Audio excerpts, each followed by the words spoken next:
Welcome back, everybody. Today, I'm going to teach you how to use the Save section feature in HubSpot CMS. This feature allows you to save reusable sections from your website, making it easy to replicate layouts and designs across different pages without starting from scratch each time. First, open your web browser and navigate to HubSpot.com. Sign in to your HubSpot account if you're not already logged in. This will bring you to your HubSpot dashboard where you can access all your content management tools.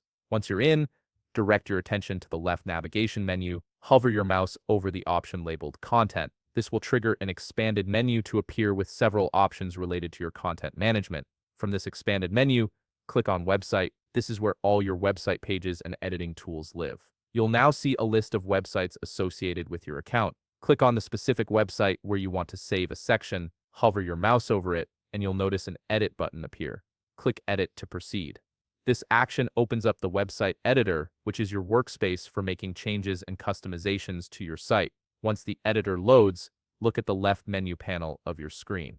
Here you'll find various editing options and tools. Select the option named Content. This will display an expanded representation of your website structure, showing all the objects and sections that make up your page layout. Now it's time to locate the specific section you want to save for future use. Scroll through the content panel and click on the section you wish to save. Once selected, you'll notice a small icon appear at the top left corner of that section. Click on the small down arrow next to this icon. This is where the Save section feature is housed. From the drop-down options, click Save Section. A dialog box will appear asking you to provide some details about the section you're saving. Enter a clear, descriptive name for your section so you can easily identify it later. You'll also be prompted to add a short description, which is helpful for remembering what this section contains or when to use it. The dialog box will also show you a preview of the section you're about to save, allowing you to confirm it's the correct one. Once you've filled in the name and description, click Save.